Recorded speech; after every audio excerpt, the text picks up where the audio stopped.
Hi guys, John from P&P Campers. Just going to do you a handover video on your Dethleffs globevan. So actually if you start under the bonnet, probably be easiest. So we've got the brake fluid over here attached to the servo down the back. Your engine oil goes in there, so you get topped up from there, and you actually check your engine oil from this dipstick with the yellow top down at the front. Power steering fluid is this reservoir just at the front. Where else? Your fuel filter sits back here, which is the Luften filter. Your engine battery in these doesn't actually sit under the bonnet. It sits under the floor in the cab. So if you needed to jump start the van, then you take this little cap off here. So that there is your positive, and then you can find somewhere for your negative, but I think it tells you here that you can, the best place to use it. Where are we? I'm not sure exactly where that is, but oh, this here. That's what it's telling you to use. So this little bit here is a good negative or a good earth for that. But really, you can use anything that you know that can, is an earth. If you have something nearby that's an earth, then you can use that. But yeah. So that's how you jump start it, and then you've got your engine coolant sits up here in this reservoir. That's what the orange fluid there, and then you've also got this, which is your washer fluid. That's it. I think that's about it for under the bonnet. Your diesel, you fill up from inside here. So you got your actual normal ignition key to get in there and unlock that. That's diesel, and that's where you get it. And just so you know, to actually undo the bonnet, there's not a latch inside or anything. You actually have to use the ignition key, pop it in here, turn it left once, and then turn it right. So that unlocks it to the left, and then it actually opens it by turning it right. So that's how that works. Your freshwater inlet is just here. So you push in and round to the left to unlock that, and then in and round to the right until it stops. And then you pop your key in and just turn it whichever way it will go, 90 degrees. Take the key out, and then you see it just spins. You can't take it out. Alright, so that's how that works. Your toilet cassette locker is here. You got a fresh water flush in this system, so you don't have to fill up any separate flush fluid or anything like that. To take the actual toilet cassette out, you see there I lifted up that little yellow tab, and then you can pull the whole thing out. And the only couple of things to point out really is when you finish emptying this out, or when you are emptying out, first off, you undo this yellow cap, and then you have to hold down the yellow button at the top whilst you're emptying it.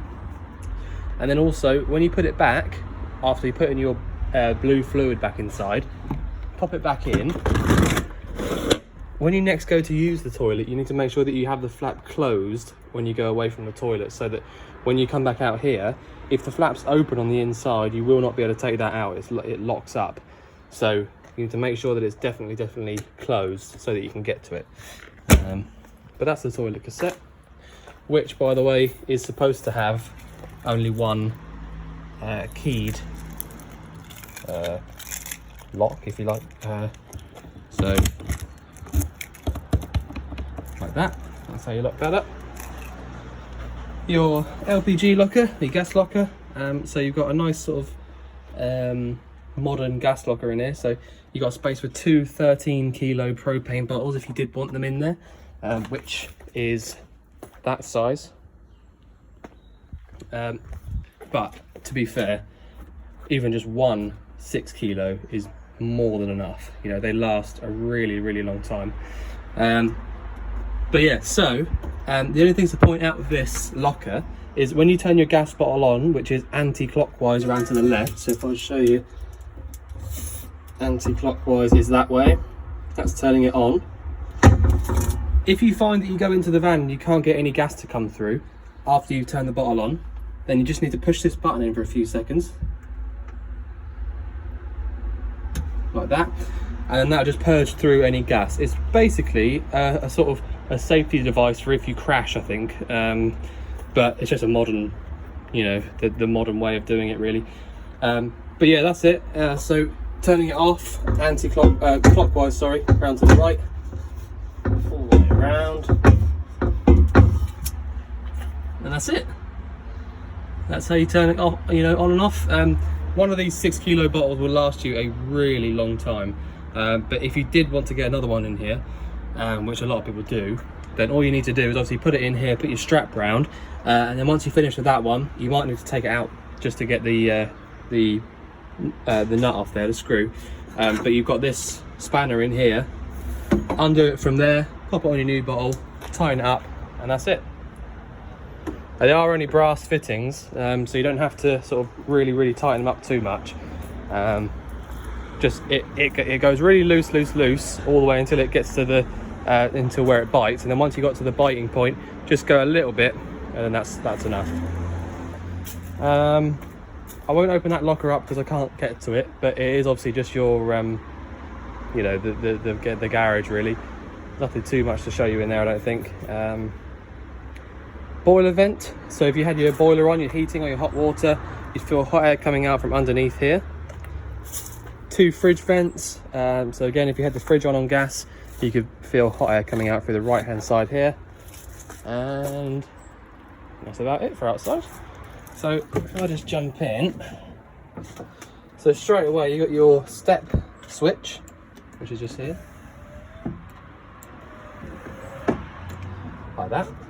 And then I'll show you your control panel first off.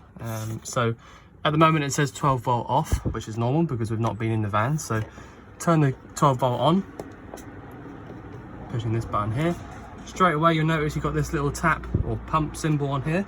That's good because that means that you've got a, well, in these Dethleffs and these Continental vehicles, they've generally always got a submersible pump. So that means there's a little tiny pump that actually sits inside the tank. And just so you know, just because it's a small pump doesn't mean, you know, it really, they are more than powerful enough. But anyway, they only work when you pull the tap. They don't work off pressure or anything like that. They work purely off 12 volt power off a micro switch. So that button, that light there should always be on when you have your 12 volt on. That's good. Next button up, 50% fresh water or 25% fresh water. It must just be on the limit between the 2 sensors. And then no wastewater. Next one up, flick through. So leisure battery, 12.7 volts, and then engine battery, 12.8 volts.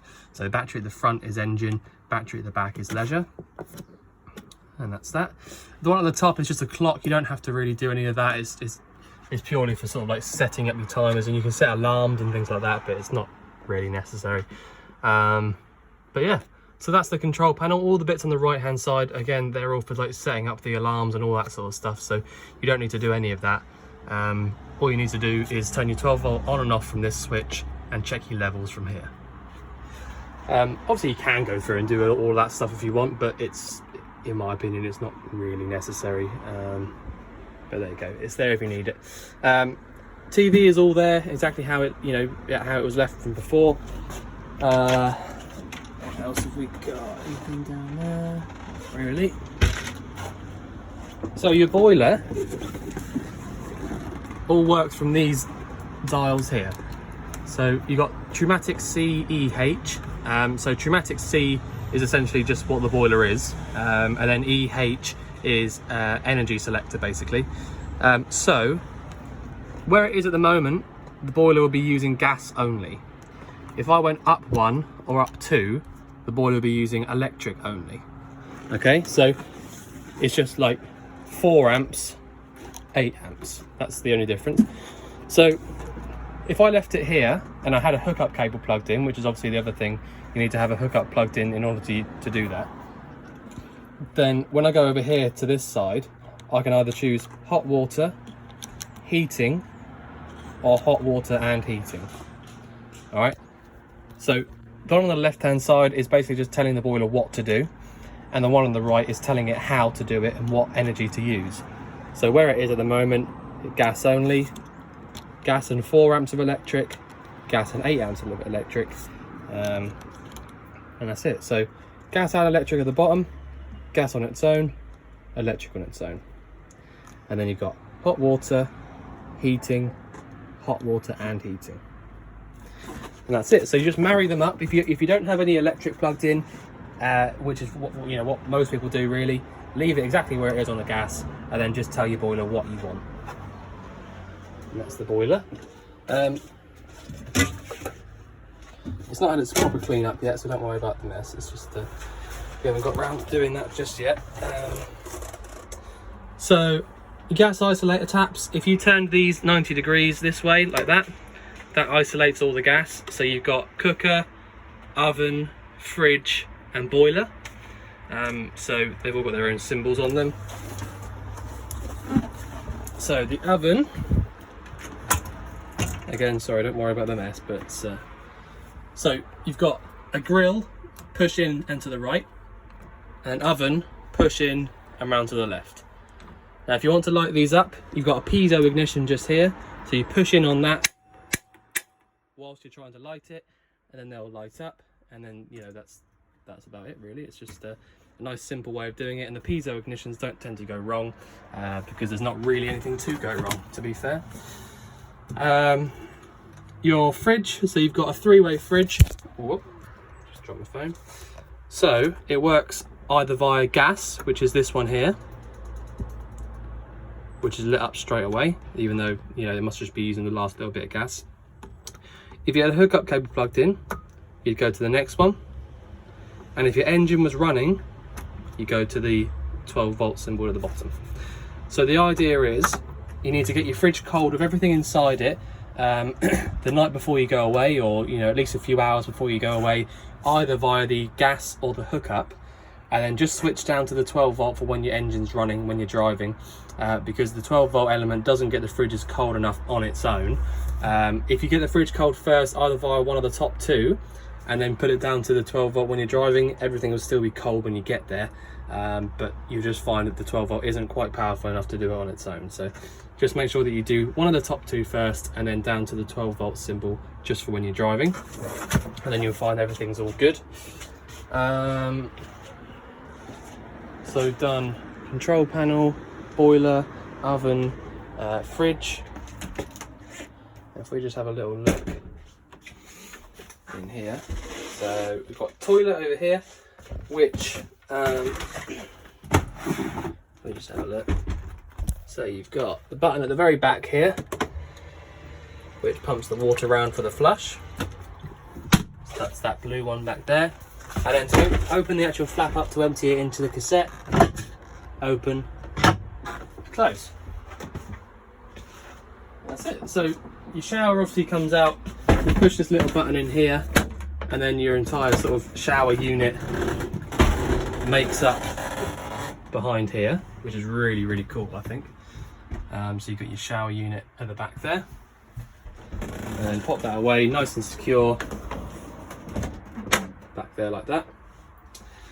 You have obviously got lights in here as well, and this part of the door also comes out to make up a little bit of an extra sort of showery part when you're inside. So a really cool design. It's one of the only vans I know that does that. So yeah, what else have we got? So in the cab itself, you've got a 5-speed manual gearbox where reverse is down to the bottom right. You've got air conditioning, which works on that left-hand dial there. You literally just push it in, or it might be pull it out. Can't remember which one.